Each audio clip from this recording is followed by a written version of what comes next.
নমস্কার, work education tutorial YouTube চ্যানেলে আপনাদেরকে স্বাগত জানাই। আজকে আমরা বি গ্রুপের 11 নম্বর ইউনিট থেকে কিছু এমসিকিউ আলোচনা করব, যেগুলো আমার লেখা জীবিকা দিশারিতে প্রকাশ হয়েছে। আপনারা স্ক্রিনে দেখুন 11 নম্বর ইউনিট। প্রথমে আসি নাম্বার 1, কোশ্চেন নাম্বার 1, ধানের বিজ্ঞানসম্মত নাম হলো। তারপরে দেখুন এখানে অপশনগুলো রয়েছে অরাইজিয়া স্যাটাইভা, ট্রিটিকাম এস্টিভাম, কর্করা সলিটোরিয়াস, আর ঘ আছে কোনোটিই নয়। এই অরাইজিয়া স্যাটাইভাটা হচ্ছে ধানের বিজ্ঞানসম্মত নাম, আর ক্ষয়ে যেটা আছে ট্রিটিকাম এস্টিভাম এটা হচ্ছে গমের বিজ্ঞানসম্মত নাম। গয়ে রয়েছে কর্করাস ওলিটোরিয়াস। কর্করাস ওলিটোরিয়াস হচ্ছে পাটের বিজ্ঞানসম্মত নাম। পাটের বলতে মিঠা পাট, পাটের আবার দুটো ভাগ আছে। মিঠা পাটের হচ্ছে কর্করাস ওলিটোরিয়াস, আর তিতা পাটের হচ্ছে কর্করাস ক্যাপসুলারিস, আর ঘরে রয়েছে কোনোটি নয়। তাহলে এক্ষেত্রে অ্যান্সার হবে অরাইজিয়া স্যাটাইভা এটা। পরের প্রশ্ন, নিচের কোনটি ধানের গোত্র? অ্যান্সার আছে সোলানেসি, টিলিয়েসি, গ্রামিনী। এর আগের ভিডিওতে এই কোশ্চেনটা ছিল, আমি বলেছিলাম যে ধানের গোত্র হচ্ছে গ্রামিনী, বা গ্রামিনীর পরিবর্তে যদি পোয়েসি থাকে তাহলে সেটাই অ্যান্সার হবে। এখন পোয়েসি হয়েছে ধানের গোত্র, তার মানে পোয়েসি না থাকলে গ্রামিনী হবে। আর সোলানেসি বলেছিলাম বেগুন জাতীয় শস্যের, টিলিয়েসি হচ্ছে পাটের। তাহলে এখানে অ্যান্সার হবে গ। 3 নম্বর কোশ্চেন, 50 কেজি ইফকো 10-26-26 সারে নাইট্রোজেনের পরিমাণ কত? এখানে অপশন রয়েছে, কয়ে রয়েছে 5 কেজি, ক্ষয়ে 10 কেজি, গয়ে 13 কেজি, ক্ষয়ে 26 কেজি। ইফকো 10-26-26 মানে হচ্ছে NPK, N/P/K ইকুয়াল টু 10:26:20, অর্থাৎ 100 কেজি ইফকো সারে N ফর নাইট্রোজেন, নাইট্রোজেনের মাত্রা থাকবে 10 কেজি, ফসফেট থাকবে 26 কেজি, আর পটাশ থাকবে 26 কেজি। এগুলো 100 কেজিতে। তাহলে কোশ্চেন আছে 50 কেজিতে কত নাইট্রোজেন থাকবে? তাহলে 100 কেজিতে যদি 10 কেজি থাকে, 50 কেজিতে থাকবে 5 কেজি। তাহলে অ্যান্সার হলো 5, ক। পরের প্রশ্ন, নিচের কোনটি সবুজ সারের গাছের বৈশিষ্ট্য? সবুজ সারের গাছ বলতে যে মাটিতে যে জৈব সার দেওয়া হয় তার মধ্যে একটা হচ্ছে সবুজ সার। এই সবুজ সারের গাছের বৈশিষ্ট্য হলো গাছের কাণ্ড নরম, শাঁসালো ও পাতাবহুল। গাছের মূল বিন্যাস যেন মাটির উপরের স্তরে থাকে, উর্বর মাটিতে গাছগুলো যেন ভালো জন্মায়, আর গাছগুলো যেন শাখা প্রশাখা বিহীন হয়। এখানে অপশন হবে ক, অর্থাৎ গাছের কাণ্ড যেন নরম এবং নরম, শাঁসালো, পাতাবহুল হয়। বেশি পাতা না থাকলে, যত বেশি পাতা থাকবে তত বেশি নাইট্রোজেন যোগ হবে। তাহলে এখানে অ্যান্সার হবে ক। 5 নম্বর কোশ্চেন, জৈব সারের একটি সুবিধা। এখানে অপশনগুলো রয়েছে, কয়ে এই সার প্রয়োগের সাথে সাথে উদ্ভিদ গ্রহণ করতে পারে, এই সারে উদ্ভিদ খাদ্যের পরিমাণ বেশি থাকে, এই সার মাটি ও, এখানে দেখুন পরের অপশনটা রয়েছে, এই সার মাটি ও ফসলের ক্ষতি করে না, এই সার সহজেই প্রয়োগ করা যায়। আচ্ছা দেখুন, আমি ঘ থেকে শুরু করছি। ঘয়ে আছে এই সার সহজেই প্রয়োগ করা যায়। জৈব সার সহজেই প্রয়োগ করা যায় না, কারণ জৈব সারের পরিমাণটা অনেক বেশি লাগে। আর গয়ে আছে এই সার মাটি ও ফসলের ক্ষতি করে, করে না আছে, এই সার মাটি ও ফসলের ক্ষতি করে না। তাহলে অ্যান্সার হবে এটাই, জৈব সার মাটি ও ফসলের ক্ষতি করে না। কেন হচ্ছে, ক্ষয়ে রয়েছে এই সারে উদ্ভিদ খাদ্যের পরিমাণ বেশি থাকে, এটা ঠিক নয়, এই সারে উদ্ভিদ খাদ্যের পরিমাণ বেশি থাকে না। আবার কয়ে রয়েছে এই সার প্রয়োগের সাথে সাথে উদ্ভিদ গ্রহণ করতে পারে, এটাও ঠিক নয়। জৈব সার প্রয়োগের অনেক দিন পর উদ্ভিদ গ্রহণ করতে পারে। তাহলে এখানে অ্যান্সার হয়ে গেল এই সার মাটি ও ফসলের কোনো ক্ষতি করে না, গয়েরটা। আচ্ছা এবার চলে আসছি 6 নম্বর কোশ্চেন। 6 নম্বরে রয়েছে রাসায়নিক সারের একটি সুবিধা। দেখুন, জৈব সারের যেটা অসুবিধা সেটাই রাসায়নিক সারের সুবিধা, আবার রাসায়নিক সারের যেটা সুবিধা সেটাই জৈব সারের অসুবিধা। তাহলে রাসায়নিক সারের অসুবিধা কোনটি? অপশন রয়েছে, এই সার প্রয়োগের সাথে সাথে উদ্ভিদ গ্রহণ করতে পারে না, এটা তো অসুবিধা নয়, এটা রাসায়নিক সারের সুবিধা। সরি, এই সার প্রয়োগের সাথে সাথে উদ্ভিদ গ্রহণ করতে পারে না, এটা অপশনটা ঠিক নয়। কারণ হচ্ছে রাসায়নিক সার প্রয়োগ করার সাথে সাথে উদ্ভিদ গ্রহণ করতে পারে।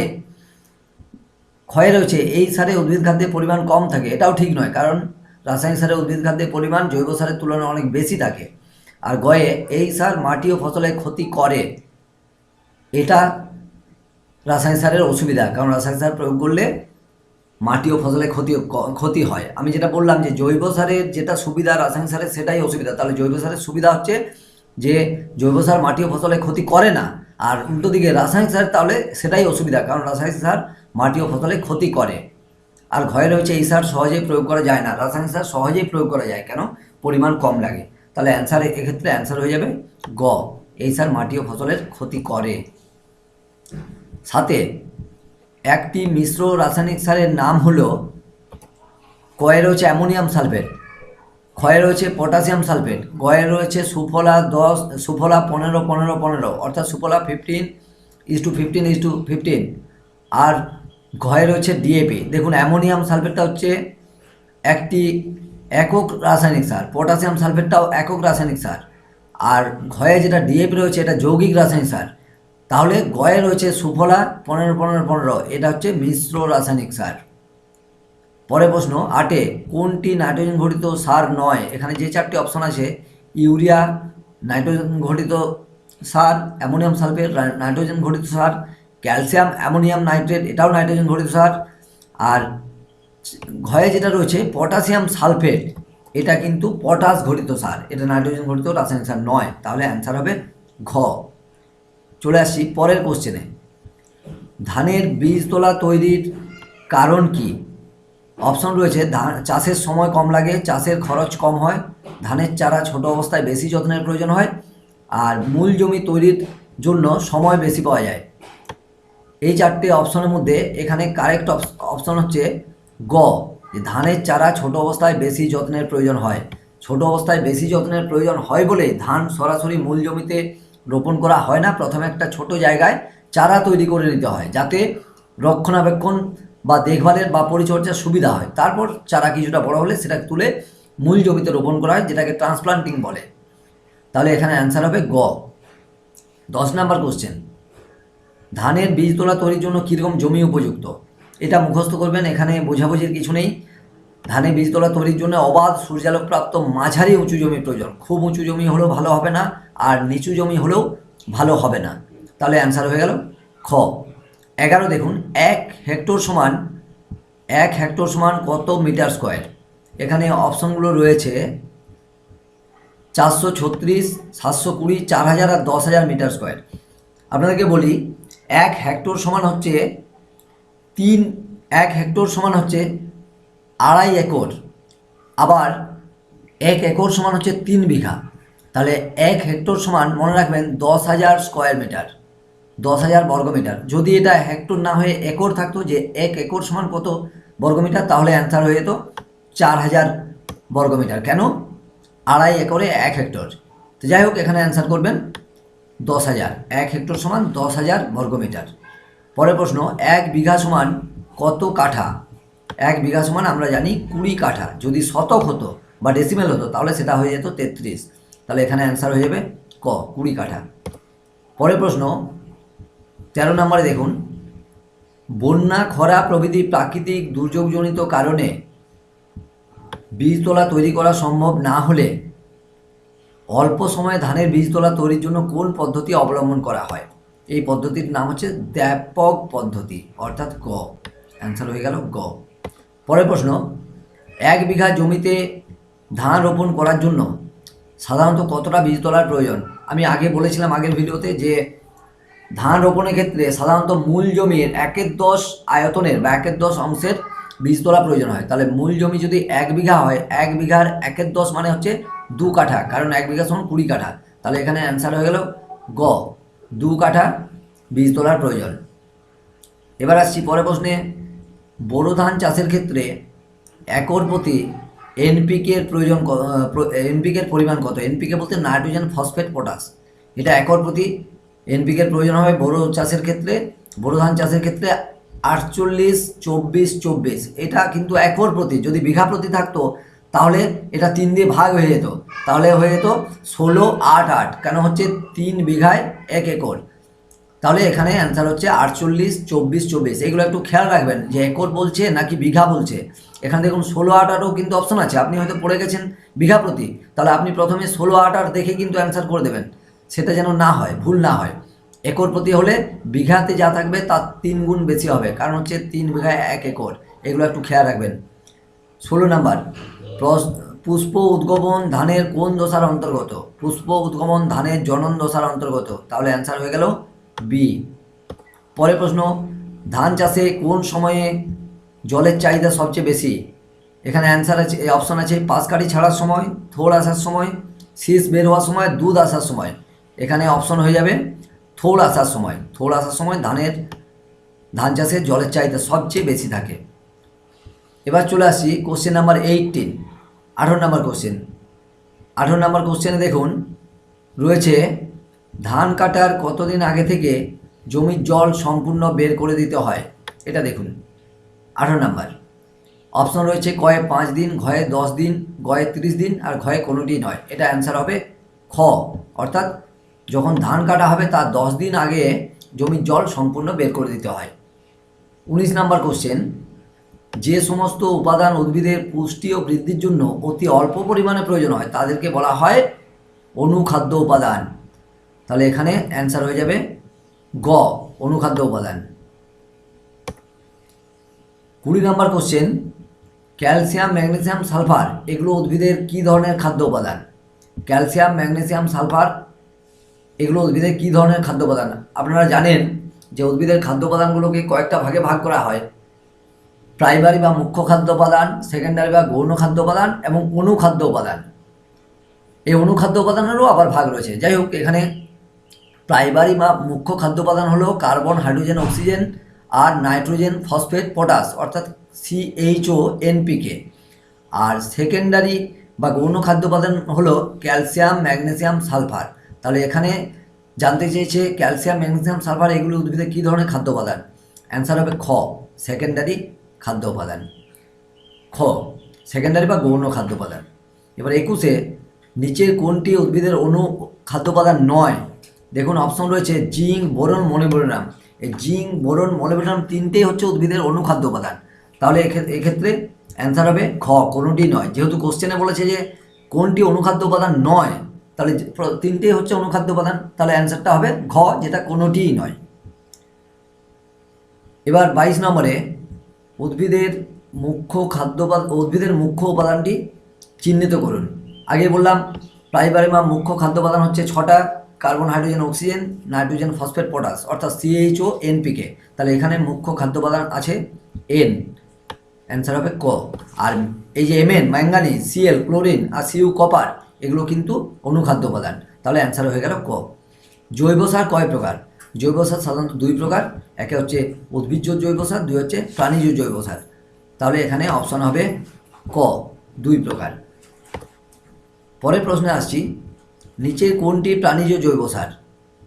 দেখুন এখানে অপশনগুলো রয়েছে কয়ে সবুজ সার। সবুজ সার তো উদ্ভিজ্জ জৈব সার, বুঝতেই পারছেন। ক্ষয়ে রয়েছে হাড় গুঁড়ো, গয়ে রয়েছে চুনাপাথর, ঘয়ে রয়েছে জিপসাম। এখানে অ্যান্সার হবে হাড় গুঁড়ো, যেটা ইংরেজিতে বলে বোন মিল। এটা হচ্ছে প্রাণীজ জৈব সার। সাধারণত ফুল চাষের ক্ষেত্রে এটা বেশি ব্যবহৃত হয় কারণ কস্টলি। 25 কোশ্চেনটা দেখুন, রাইজোবিয়াম হলো একটি জৈব সার, রাসায়নিক সার, জীবাণু সার কোনোটিই নয়। এখানে যদি জৈব সার বলেন সেটাও কিন্তু ভুল নয়, তবে মোস্ট অ্যাপ্রোপ্রিয়েট হচ্ছে জীবাণু সার। এখানে অ্যান্সার লিখবেন গ, জীবাণু সার। এবার চলে আসছি 26 নাম্বার কোশ্চেন। 26 নাম্বার কোশ্চেনে দেখুন, সবুজ সারের উপযোগী একটি উদ্ভিদের নাম কি? এখানে অপশন রয়েছে কয়ে ধনচা, ক্ষয় কার্পাস, গয়ে ভুট্টা, ছয় সূর্যমুখী। অ্যান্সার হবে ক, ধনচা। কারণ সবুজ সারের গাছের যেসব বৈশিষ্ট্য সেগুলো এই ধনচার মধ্যে আছে, তাই এটা সবুজ সারের উপযোগী একটা উদ্ভিদ। তাহলে অ্যান্সার হয়ে গেল ক। 27 নম্বর কোশ্চেন দেখুন, সবুজ সারের গাছ মাটিতে মেশানোর কতদিন পর পরবর্তী ফসল লাগাতে হবে? এগুলো মুখস্থ করবেন। এটা হচ্ছে 3 থেকে 4 সপ্তাহ, অর্থাৎ অ্যান্সার হয়ে গেল খ। পরের প্রশ্ন 28, একটি ফসফেট ঘটিত একক রাসায়নিক সারের উদাহরণ হলো, কয়ে আছে ইউরিয়া, কয়ে আছে ইউরিয়া, ক্ষয়ে আছে DAP, গয়ে আছে SSP, ঘয়ে আছে MOP। দেখুন ইউরিয়াটা ফসফেট ঘটিত রাসায়নিক সার নয়, DAPটা ফসফেট ঘটিত রাসায়নিক সার ঠিকই, কিন্তু DAP আবার একক রাসায়নিক সার নয়, এটা যৌগিক রাসায়নিক সার। গয়ে আছে এসএসপি সিঙ্গেল সুপার ফসফেট, আর ঘয়ে আছে এমওপি। এই গ অ্যান্সার হবে। গ হচ্ছে সিঙ্গেল সুপার ফসফেট, এটা ফসফেট ঘটিত একক রাসায়নিক সার। আর এমওপি যেটা ঘয়ে রয়েছে ওটা হচ্ছে পটাশ ঘটিত একক রাসায়নিক সার। তাহলে অ্যান্সার হয়ে গেল গ। এগুলো একটু পড়ে নেবেন ভাগগুলো, তাহলে অ্যান্সার দিতে সুবিধা হবে। 29, একটি নাইট্রোজেন ঘটিত রাসায়নিক সারের নাম হলো, দেখুন অ্যান্সার রয়েছে কয়ে ডিএপি, ডিএপি নাইট্রোজেন ঘটিত রাসায়নিক সার নয়। ক্ষয়ে এসএসপি, এসএসপিও নাইট্রোজেন ঘটিত রাসায়নিক সার নয়। গয়ে এমওপি, এমওপিও নাইট্রোজেন ঘটিত রাসায়নিক সার নয়। তাহলে অ্যান্সার হয়ে গেল ঘ, কোনোটিই নয়। এবার লাস্ট কোশ্চেন 30 নাম্বার, ডিএপি সারে উদ্ভিদ খাদ্যের শতকরা পরিমাণ কত? ডিএপি সারে উদ্ভিদ খাদ্যের শতকরা পরিমাণ দেখুন প্রথম আছে কয়ে 46%, এটা ঠিক নয়। ক্ষয়ে আছে 16 থেকে 18% পি, এটাও ঠিক নয়।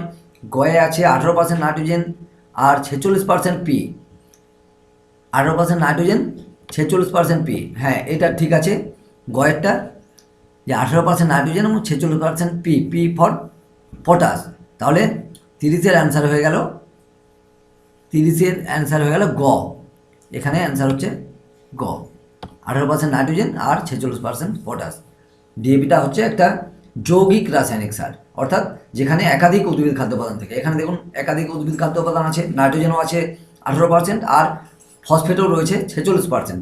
ফসফেটের পার্সেন্টেজটাই বেশি, তাই এটা হচ্ছে ফসফেট ঘটিত রাসায়নিক সার। তাহলে এখানে অ্যান্সার হয়ে গেল গ। যাই হোক আপনারা এইভাবে পড়বেন, আর এখানে অ্যান্সারগুলো দেওয়া আছে, দরকার হলে অ্যান্সারগুলো মিলিয়ে নেবেন। প্রথমে অ্যান্সার দেখে প্র্যাকটিস করবেন না, প্রথমে নিজে প্র্যাকটিস করে দাগ দিন, তারপর দেখুন কতগুলো ঠিক হচ্ছে, অ্যান্সার মিলিয়ে দেখবেন। আর পড়তে পড়তে যদি কোনো প্রবলেম হয় আমার সাথে ফোনে বা হোয়াটসঅ্যাপে কন্ট্যাক্ট করবেন। এখানে দেখুন যে কোশ্চেনগুলো দেওয়া হয়েছে সবগুলো 11 নম্বর ইউনিট থেকে। 11 নম্বর ইউনিটটা ভালোভাবে পড়বেন, কারণ ইউনিটের সিলেবাসটা অনেক বড়। যাই হোক আপনারা ভালোভাবে পড়ুন। আর যদি মনে হয় যে এই চ্যানেলটা আপনাদের কোনো কাজে লাগছে বা লাগতে পারে, তাহলে চ্যানেলটাকে সাবস্ক্রাইব করে রাখবেন। নতুন ভিডিও পেলে সাথে সাথে আপনাদের কাছে নোটিফিকেশান চলে যাবে। সাবস্ক্রাইব করে বেল আইকনটা প্রেস করে রাখবেন। আর প্রস্তুতি সংক্রান্ত যদি কিছু তথ্য পরামর্শের প্রয়োজন হয় আমার সাথে ফোনে যোগাযোগ করবেন। আমার কন্ট্যাক্ট নাম্বার অন্যান্য ভিডিওগুলোতে আছে, এটাও ডেসক্রিপশন বক্সে দিয়ে দেবো। তবু বলছি 9933517696, 9933517696, এই নাম্বারে ফোন বা হোয়াটসঅ্যাপ করে আমার সাথে যোগাযোগ করতে পারবেন।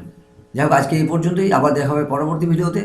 সবাই খুব ভালো থাকবেন, নমস্কার।